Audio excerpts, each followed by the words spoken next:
Bismillahirrahmanirrahim. Assalamualaikum warahmatullahi wabarakatuh. Selamat bertemu kembali dalam channel kita Sorban Teh Iva. Obrolan seputar Teh Iva. Alhamdulillah hari ini menjadi waktu yang begitu sangat istimewa bagi kita semua. Saya khususnya selaku Ketua LP Ma'arif Jawa Barat kedatangan tamu dari Ketua Pergunu PWNU Jawa Barat. Siapa lagi? Kita panggil Dr. Saifullah. Biasa kita panggil Kang Epul. Boleh disapa deh Kang Epul, teman-teman kita. Assalamualaikum warahmatullahi wabarakatuh. Sehat selalu semuanya dan mudah-mudahan penuh berkah semuanya. Amin, amin ya rabbal alamin. Tetap semangat untuk para guru-guru Datul Ulama. Subhanallah, apalagi kalau udah lihat semangatnya Ketua Pergunu ini, udah semuanya bangkit dan bergerak. Nih Kang Epul, tentunya kita sama-sama sering berdiskusi tentang bagaimana pergerakan pendidikan kita, baik itu di sektor guru dan tentunya di kelembagaan LP Ma'arif. Masih banyak PR nih yang harus terus kita gerakan, terutama tentang bagaimana pergerakan arah pendidikan kita. Dibilang kan pendidikan itu untuk membentuk insan yang berkarakter. Insan berkarakter, bahkan sekarang ada profil pelajar Pancasila yang menjadikan karakter ini menjadi visi yang utama. Sejauh ini dengan adanya kurikulum merdeka, apakah sudah bisa terlihat nih bahwa pendidikan karakter ini bisa terwujud dengan kurikulum yang terbaru ini? Terima kasih Haji ketika berbicara pendidikan karakter yang dikembangkan oleh pemerintah sekarang dengan istilahnya profil pelajar Pancasila di kurikulum merdeka. Sebetulnya bagi kami praktisi di pendidikan kelihatannya ketika berganti-ganti kurikulum ini hanya sebatas proyek saja. Proyek yang mungkin proyek serap anggaran atau apalah namanya. Proyek serap anggaran Kayaknya seperti itu. Karena begini, ketika kita diskusi dengan teman-teman, ada teman-teman yang mungkin ngajar sudah lama, dia sudah beberapa kali pergantian kurikulum, ternyata pergantian kurikulum itu tidak kena kepada bagaimana perubahan proses pembelajaran. Karena esensinya kan kita yang harus kita lakukan adalah proses perubahan pembelajaran. Sehingga peserta didik yang kita didik sekarang ini, mereka itu akan hadir di tengah-tengah masyarakat yang mungkin zamannya berbeda dengan sekarang. Seperti dulu kita ketika belajar kan belum berbicara Android dan sebagainya. Ada guru yang belum mengenal Android, ada guru yang sampai sekarang tidak punya HP. Ketika COVID-19, mereka didorong untuk pembelajaran daring. Nah, ketika gurunya tidak mau berubah, akhirnya kan terjadi sesuatu yang menjadi PR besar.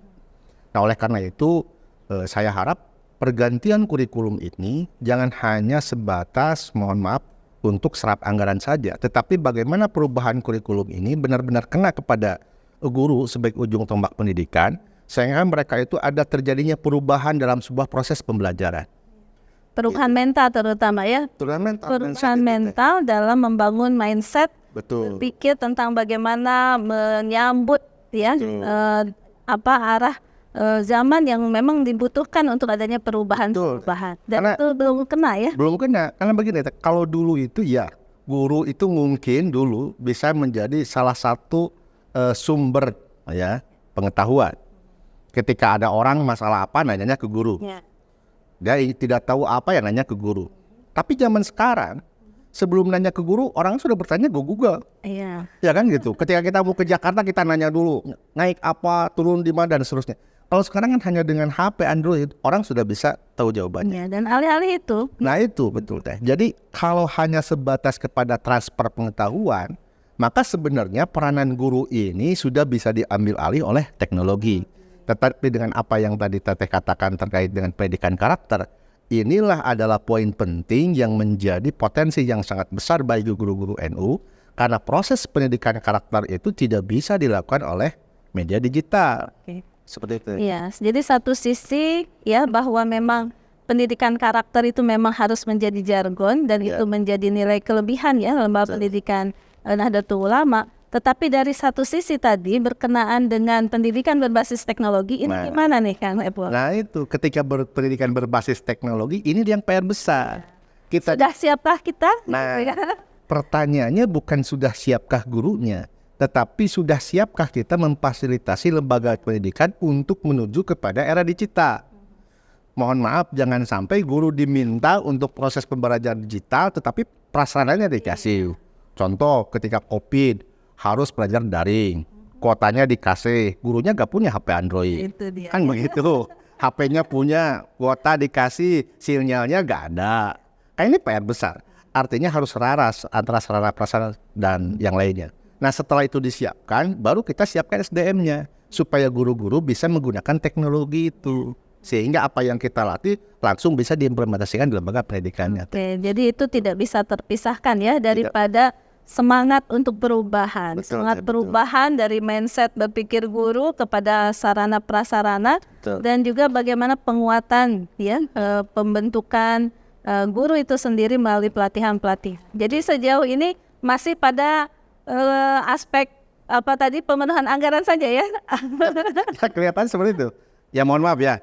Ada apa namanya itu guru penggerak, ada organisasi penggerak, ada sekolah penggerak. Ya, seloyor saya kan gitu. Emangnya dari dulu tidak pernah bergerak begitu, sehingga jargon gerakan-gerakan itu. Nah, sampai pertanyaan saya itu ketika berbicara organisasi penggerak, sekolah penggerak, guru penggerak, berapa triliun, berapa anggaran yang dikelola pemerintah, kan begitu. Dan bagaimana apa korelasinya atau irisannya terhadap proses perubahan dalam dunia pendidikan, kan itu PR-nya yang harus kita pikirkan bersama-sama. Tapi memang satu hal bahwa memang pendidikan itu adalah proses yang berkelanjutan ya, tidak bisa kita menemukan hasil sekarang dengan proses sekarang. Betul. Nah, kira-kira Investasi jangka apa panjang. yang mungkin juga ke depan menurut Kang Epul nih ya, apakah kurikulum Merdeka ini perlu untuk dilanjutkan gitu ya? Karena memang tentunya ini adalah proses tadi dikatakan. Atau mungkin apa pembenahan yang Betul Teh. Jadi sebenarnya bagi kita kalau saya ditanya misalkan, apakah kurikulum Merdeka ini perlu dilanjutkan? Maka itu akan kembali ke pernyataan awal dari kita. Jadi ketika ada perubahan kurikulum itu jangan hanya proses serap anggaran, tetapi bagaimana kurikulum yang dibuat itu kena menyentuh kepada ujung tombak pendidikan sehingga terjadi yang namanya perubahan mental, perubahan kualitas kepada guru-guru dalam proses pembelajaran. Ujung-ujungnya output peserta didik itu bisa berkualitas.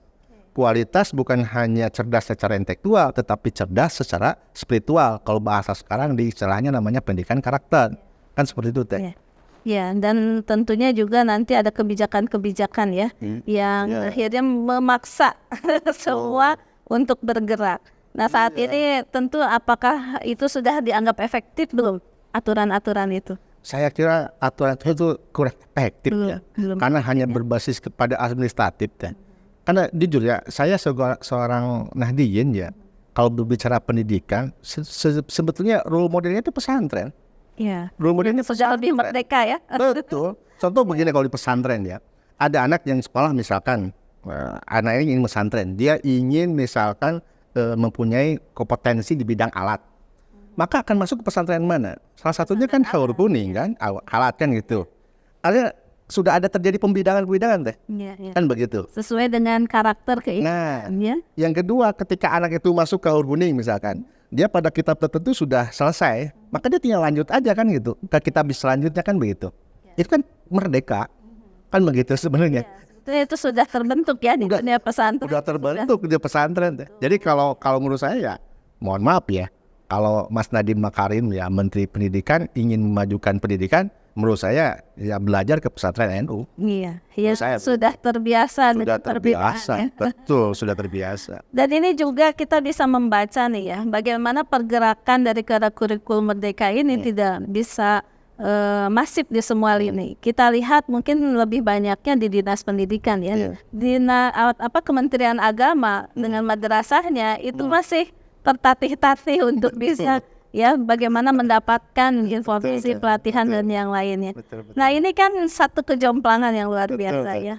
Nah ini gimana nih Kak Empun? Kira-kira mungkin enggak ini ada penyetaraan begitu? Ya, jadi sebenarnya masalahnya klasik deh. Jadi kalau anggaran yang masuk ke Kementerian Agama itu kan bukan hanya untuk pendidikan, semua kan, sehingga terbagi-bagi sehingga pada pendidikan itu anggarannya kecil kan begitu. Nah kalau Kementerian Pendidikan fokus kepada peningkatan pendidikan kan, baik masalah dan seterusnya, sehingga dari kekurangan anggaran ini ya banyak program-program yang tidak bisa dilaksanakan secara maksimal. Maka harapan saya ke depan pemerintah itu ya jangan ada lagi, mohon maaf ya, baik pusat ataupun daerah nih, jangan ada yang namanya dikotomi antara sekolah umum dan sekolah agama. Contoh lah misal kalau di Jawa Barat ya, jadi kalau SMA, SMK swasta itu dapat BPMU, persiswanya kalau nggak salah kemarin 600.000 ya per tahun. Tapi madrasah aliyah kan hilang, kan seperti itu. Nah ini kan terjadi diskriminasi menurut saya begitu. Nah maka menurut saya sih harus terjadi yang namanya pemerataan bantuan lah, karena sumber anggaran yang diberikan itu kan sebenarnya hakikatnya itu dari APBN dan APBD. Dari masyarakat. Dari masyarakat juga, dari pajak juga. Artinya ketika ada siswa yang sekolah di aliyah sebenarnya mereka juga bayar pajak. Ada siswa yang sekolah di sekolahnya umum ada pajak juga. Kewajiban betul deh. Kewajiban mereka sama, maka haknya pun harus sama. Menurut saya seperti itu. Ini kembali ke regulasi sebenarnya harus diperhatikan. Ya, jadi masih sangat minim khususnya ya pelatihan yang digerakkan oleh Kementerian Agama ya. Padahal tentunya ini harus menjadi sebuah gerakan yang menyeluruh. Kalau memang yang diharapkan adalah penguatan pendidikan siswa secara berkesinambungan. Nah ini mudah-mudahan tentunya ini menjadi sebuah catatan untuk kementerian ya.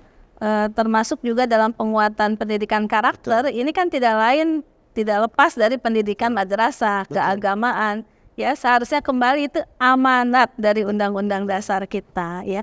Nah ada juga ini gambarannya bahwa sebetulnya ya pemerintah ingin menunjukkan bahwa sekolah itu memang kewajiban pemerintah ya, tidak haruslah swasta ataupun masyarakat gitu ya, beramai-ramai untuk membuka sekolah-sekolah ini, sehingga seolah-olah arus bantuan, arus program semuanya diarahkan pada sekolah-sekolah negeri. Nah ini ada gejala seperti itu sebetulnya apa ini ya? Apakah ya ingin menggiring bahwa pendidikan adalah kewajiban pemerintah? Betul. Jadi sebenarnya gini, kalau kita berbicara pada pembukaan Undang-Undang Dasar 1945 bahwa salah satu tujuan nasional itu adalah mencerdaskan kehidupan bangsa. Maka mencerdaskan kehidupan bangsa ini adalah sebetulnya ya tugas dari pemerintah itu sendiri. Tetapi pertanyaan saya, kalau misalkan masyarakat tidak berpartisipasi aktif dalam proses pendidikan, tidak membuat lembaga-lembaga pendidikan swasta, pertanyaannya apakah semuanya bisa ditampung di sekolah negeri? Kan seperti itu. Dan pasti akan di statistik di Jawa Barat aja perbandingan sekolah negeri dengan swasta itu kan timpang. Lebih banyak sekolah swasta. Artinya kalau ini misalkan hilang semua, pertanyaannya tertampung tidak? Apakah pemerintah bisa menjamin hak-hak masyarakat untuk bisa melakukan proses pembelajaran? Nah, ini sebetulnya yang harus menjadi landasan berpikir pemerintah. Artinya ketika masyarakat berpartisipasi aktif dalam proses pendidikan dengan membangun lembaga-lembaga pendidikan swasta, maka ini harus disambut oleh pemerintah dengan baik. Bukan dijadikan swasta menjadi pesaing pemerintah. Sehingga terjadilah tadi diskriminatif dalam proses anggaran, bantuan dan seterusnya. Jadi ada kesan masyarakat ingin bantu, tetapi setelah membantu ya di bumi hambusnya juga oleh pemerintah. Jangan ada kesan seperti itu. Ya tentu ini harus jadi catatan untuk bagaimana kita ya mendorong pemerintah ya untuk memberikan pelayanan yang sama dalam program yang diharapkan bisa muncul sebagai karakter pendidikan masa depan ya yang berbasis pada teknologi dan yang lain sebagainya. Ya, terbukti sekarang ketika rame-rame nih PPDB ya, PPDB ini luar biasa nih. Kalau bikin tiap tahun selalu bawa heboh. Iya. Permasalahannya hampir sama lah. Masalah zonasi, masalah titipan. Dan itu terus berulang ya. Nah sedangkan sebetulnya kan PPDB ini tujuannya justru ingin memberikan pemerataan, ingin memberikan pelayanan gitu ya. Tetapi rupanya masyarakat masih ada pengkotak-kotakan. Nah sehingga muncullah timbul kecurangan-kecurangan seperti itu. Menurut Kang Epul nih, bagaimana pantauan Bang Epul dengan PPDB? Apakah masih harus seperti itu tiap tahun? Ya, Teh, ini PR besar ya, yang harus yang harus diselesaikan oleh pemerintah. Saya mungkin hanya melihat kacamata di Jawa Barat. Saya tidak bisa melihat kacamata di provinsi yang lain. Sistem zonasi mungkin ya, PPDB ini yang dipakai ini kan tujuannya ingin terjadinya pemerataan kualitas pendidikan. Tujuannya seperti itu, poin besar yang ingin disampaikan oleh pemerintah. Sehingga kesan sekolah favorit dan non-favorit itu hilang. Tetapi pemerintah lupa, pemerintah juga tidak terjadi yang namanya pemerataan bantuan. Ketika tidak terjadi pemerataan bantuan, maka ada ketimpangan. Contoh misalkan, ketika orang kenapa sih berbondong-bondong ke SMA negeri, SMK negeri? Satu jawaban masyarakat. Pertama, ke SMA, SMK negeri gratis. Kan begitu. Kenapa gratis? Karena untuk SMA, SMK negeri, selain bos pusat, nah, di provinsi itu dapat bantuan biaya operasional pendidikan BOP per siswanya 2,4 juta. Ini untuk mengganti SPP yang dibayar oleh orang tua kan agar terjadi proses pendidikan SMA, SMK gratis. Nah, tetapi sayangnya untuk SMA, SMK swasta bantuannya tidak sama dengan bentuknya BPM hanya 600.000 per siswa. Kan jauh deh. Artinya swasta pun ingin menggratiskan ya, tapi kan tidak mampu karena memang bantuannya berbeda. Itu yang pertama, terjadi ketimpangan dari proses pemerataan bantuan itu yang tidak merata. Yang kedua, masyarakat ingin masuk ke sekolah negeri itu ya biasanya karena mereka melihat bahwa negeri ini lebih bagus. Mereka katakanlah favorit kan seperti itu. Nah, indikator masyarakat mengatakan ini favorit kebanyakan bukan dari output dari lulusannya. Melihat bangunannya bagus, sana perasaannya enggak, ada enggak kan itu jangan gini. Sih lihatnya dari luar. Iya, jangan begini, ada SMK teknik mesin gitu ya, tapi tidak punya lab mesin. Bagaimana bisa nanti lulusannya mempunyai kompetensi? Tetap ya orientasi. Betul. Tetapi tadi pemerintah bantuan-bantuannya itu lebih fokus kepada SMA, SMK negeri. Nah, swasta itu disisihkan. Swasta yang dapat bantuan itu mohon maaf, realitas di lapangan hanyalah mereka yang punya channeling bagus. Artinya ketika sekolah swasta itu tidak punya channeling ya tertinggal, tidak pernah mendapatkan bantuan. Jadi kesimpulannya sebetulnya kalau pemerataan bantuan program itu di seluruh lini, maka tidak harus ada namanya kecurangan-kecurangan. Karena mereka merasakan pelayanan yang sama, kualitas yang sama gitu ya di sebuah sekolah di negeri ataupun juga swasta ya, semuanya bisa mendapatkan pelayanan yang sama. Nah, ini di swasta sendiri memang ada sebuah gejala nih sekarang, banyak sekolah-sekolah swasta yang belum tingkat. Itu karena jor-joran katanya, istilahnya jor-joran. Bahkan ada kelas yang negeri yang memakai 2 shift, dua shift ataupun mungkin tadi ada sekolah binaan di bawah negeri. Padahal kalau dilihat tentunya, ya kalau untuk melihat kualitas nih Kang Epul, bagaimana punya kualitas yang baik lah. Kalau mungkin dengan adanya 2 shift guru udah kelelahan, ya. Dengan adanya 2 shift setidaknya kan, ya kebersihan, kemudian juga konsentrasi anak lah ketika sudah waktu siang baru mulai belajar itu pasti akan berbeda lah gitu ya. Jadi satu sisi penyerapan PPDB ini adalah mengakomodir masyarakat, tetapi lupa untuk adanya penguatan kualitas diri, sehingga akhirnya apa yang menjadi kualitas dari hasil ini tidak bisa dimaksimalkan. Dan akhirnya sekolah swasta juga tidak ada pemerataan lah ya di lapangan. Nah, ini gejala seperti ini menurut Kang Epul seperti apa nih solusinya? Ini Teh, ini memang menjadi masalah klasik ya. Mohon maaf kalau saya berbicara, ini hanya pendapat pribadi saya. ini mungkin ada by design mungkin ya untuk Desain. untuk apa namanya menghilangkan sekolah swasta atau menghancurkan tanda petik ya sekolah swasta. Karena contoh begini, ketika sistem zonasi kuota sekolah negeri kan diperbanyak, artinya kan swasta berkurang. Terus kalau negeri itu digratiskan, swasta berbayar. Ini kan seperti sesuatu yang by design ya. Yang kedua, yang ketiga dengan P3K sekarang ya, guru-guru di swasta yang sudah sertifikasi ditarik ke negeri, mereka kan kelabakan untuk ini. Terus dari proses bantuan juga negeri prioritas, swasta tidak. Sehingga menurut saya ya wajar lah kalau swasta itu gulung tikar kalah dengan negeri. Karena negeri ini dibiayai oleh APBN, APBD, kalau ini kan tidak, kan begitu. Maka menurut saya kembali ya, saya minta ya pemerintah tolong jangan terjadi kesan adanya diskriminasi antara sekolah swasta dan negeri. Swasta itu mempunyai peran yang sangat penting dalam proses pendidikan. Artinya harus diperhatikan sekolah-sekolah swasta ini agar lebih hidup lagi, bisa lebih berperan aktif lagi dalam proses pendidikan, sehingga beban pemerintah itu bisa dibantu oleh sekolah swasta ini. Ya, sekolah swasta itu juga kan mereka lebih bisa diberikan kebebasan juga ya untuk mengimprovisasikan karakternya, kekhasannya, juga kualitas ya.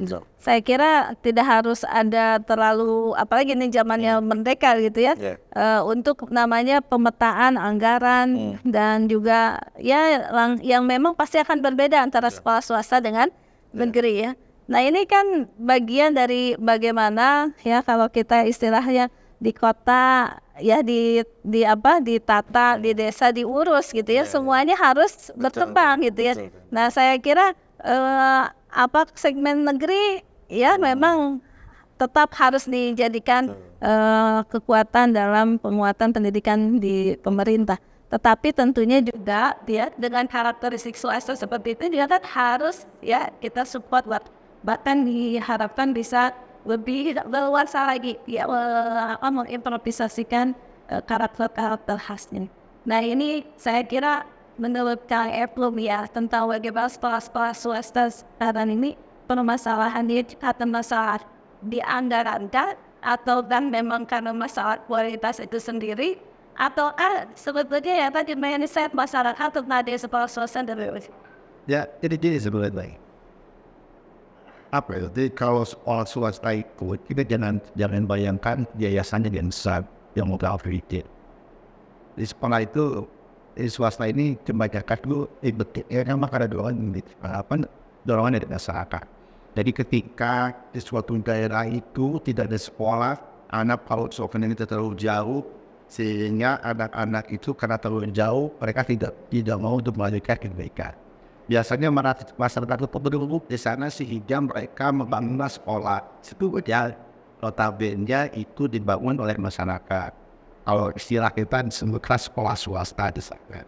Nah, ketika sekolah swasta ini dibangun dan partisipasi dari masyarakat dan yayasannya mohon maaf itu adalah betul-betul meundangan dari warga.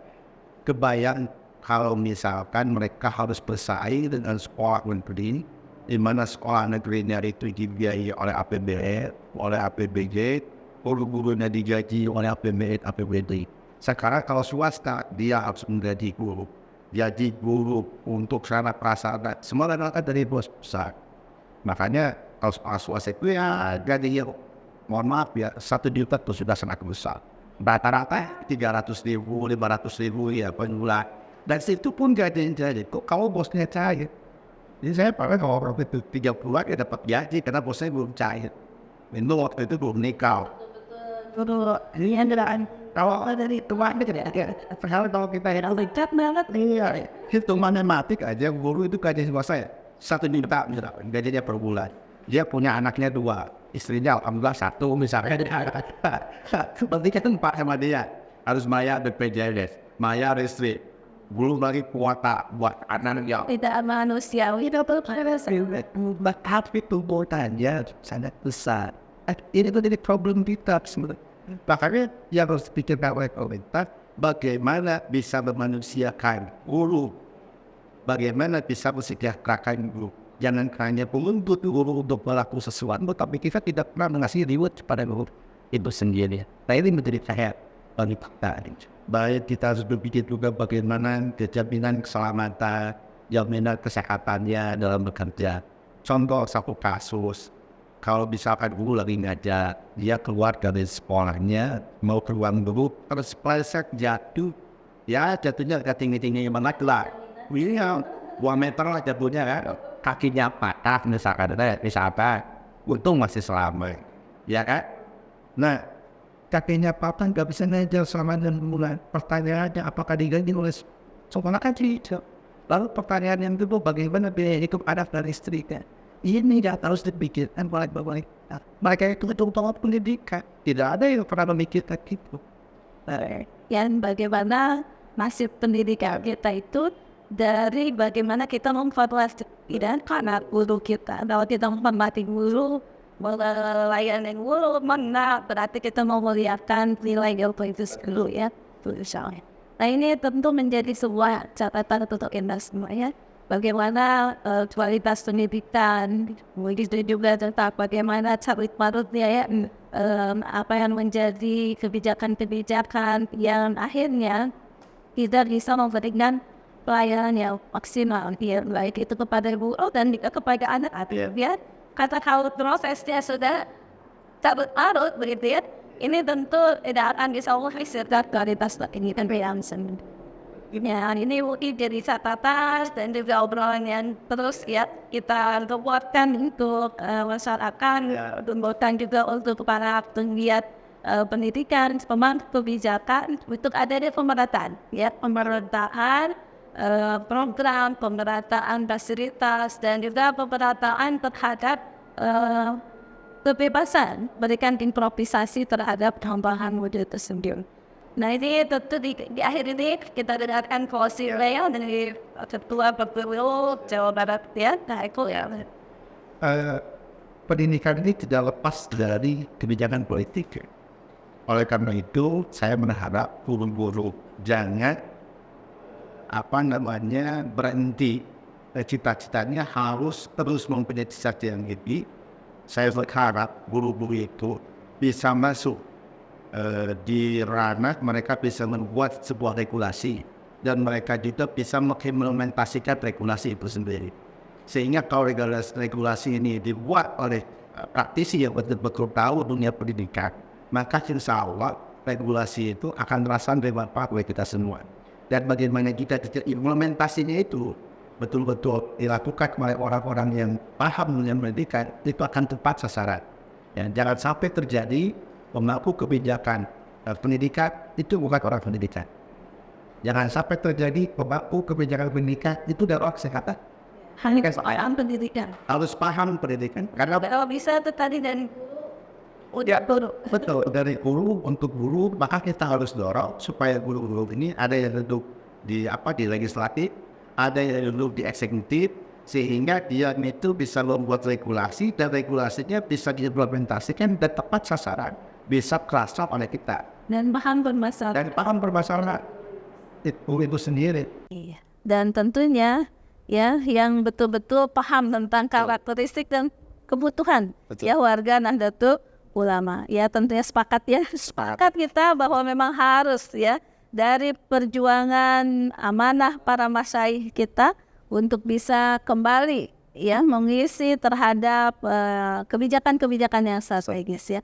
Oke, satu nih terakhir ya, strategi Pergunu sendiri nih, KFU program 5 tahun ya, untuk bisa dalam peningkatan kualitas pendidikan sendiri, apa nih yang sudah dilakukan dan mungkin apa yang akan dilakukan? Iya, pertama kita sudah melakukan database anggota kita melalui aplikasi SIO, jadi kita mempunyai database anggota itu by name by address. Yang kedua, kita juga membantu guru-guru kita ataupun dosen yang sekarang ini dituntut untuk publikasi karya ilmiah. Kita mempunyai jurnal Aswaja, ya, jurnal Aswaja itu sudah OJS dan insya Allah bisa dipakai untuk naik pangkat, untuk japung dosen juga. Nah yang ketiga, kita ada program bagaimana peningkatan kualifikasi akademik dengan beasiswa bagi guru dan keluarga guru itu sendiri, sehingga bisa melanjutkan pendidikannya Dan keempat, kita ada peningkatan kompetensi kerjasama dengan berbagai lembaga, termasuk dengan Ma'arif juga, dalam proses peningkatan kompetensi guru melalui pendidikan dan latihan. Dan yang terakhir, kita sadar betul karena memang PR besar kita adalah kesejahteraan guru. Kita lagi galakan guru trainer, bagaimana kita menciptakan guru-guru itu mempunyai jiwa wirausaha, sehingga mereka itu dalam proses belajarnya tenang karena ekonominya sudah terjamin dengan passive income yang mereka perbuat, yang mereka lakukan seperti itu. Oke, dengan wadah Pergunu itu tentu menjadi ruang advokasi juga ya. Betul. Untuk para guru yang mungkin merasa ada hal-hal yang tidak berkeadilan, tidak nyaman, bisa ya untuk Di Pergunu kita ada lembaga konsultasi bantuan hukum LKBH, dan kebetulan ketuanya Kang Haji Dodi. Kita ada LKBH-nya, berarti secara legislasi kita bisa ada pendampingan bagi guru ketika masuk ke ke proses hukum. Insya Allah ada pendampingan teh. Luar biasa ya Ketua Pergunu kita ini membenahi pendidikan dari akarnya tuh ya, akarnya dari base database-nya, kemudian juga dari bagaimana jejaringnya sampai mengantarkan advokasi para guru kita untuk bisa mendapatkan pelayanan kesejahteraan dan juga program yang selayaknya ya didapatkan untuk para guru. Dan tentunya bekerja sama dengan LP Ma'arif Jawa Barat ya, insya Allah, karena saya yakin kalau guru hebat ya Ma'arif jaya. Jadi Pergunu dengan Ma'arif bagai apa ya? Uang logam itu Dua sisi ya. Dua sisi mata uang logam ya. Gak bisa dipisahkan teh. Dibalikan Ma'arif, dibalikan lagi ya Pergunu. Itu sesuatu yang harus selalu berdampingan teh. Iya, insya Allah ya, selalu kita bisa terus bersinergi dalam berbagai program upaya peningkatan pendidikan khususnya di Nahdlatul Ulama ya. Termasuk juga nih Kang Epul, di LP Ma'arif sekarang ini sudah kita launchingkan buku Aswaja Nahdiyah ya. Karena buku Aswaja ini kan biasanya kita Jawa Barat itu suka nginduk ke Jawa Tengah, Jawa Timur ya. Alhamdulillah nih tahun ini kita sudah bisa launching, dan di situ ada karakteristik pahlawan-pahlawan Nahdlatul Ulama di Jawa Barat ya, Kiai Halim itu udah ada biografinya, Kiai Ilyas, termasuk dia di situ ada syair-syair Sundanya. Pokoknya Jawa Barat banget deh. Jawa Barat banget ya, tunjukkan bahwa Jawa Barat merupakan basis NU yang kuat ya, berawal dari guru yang hebat, Ma'arif yang jaya ya. Itu saja mungkin ya gambaran pendidikan di Nahdlatul Ulama bersama pergerakan Pergunu dan juga LP Ma'arif. Insya Allah ya, kita yakin bahwa pendidikan di masa yang akan datang semakin kuat ya, masif, dan tentunya mencetak generasi-generasi Nahdlatul Ulama yang tanggap ya, yang berkualitas dalam berbagai lini ya, bukan hanya keagamaan tetapi insya Allah kader-kader NU ya akan mengisi ruang-ruang publik, mengisi ruang-ruang birokrasi sekalipun, berawal daripada ya kekuatan Nahdlatul Ulama, insya Allah akan memberikan rahmat lil alamin. Terima kasih Kang. Sama-sama Haji. Salam pangersa Rais, mudah sehat saja. Alhamdulillah, amin. Insya Allah ya, sehat-sehat juga ya Kang Epul dan para guru semuanya. Selamat terus berjuang bersama Nahdlatul Ulama. Terima kasih. Wallahul muwaffiq ila aqwamit thoriq. Wassalamualaikum warahmatullahi wabarakatuh.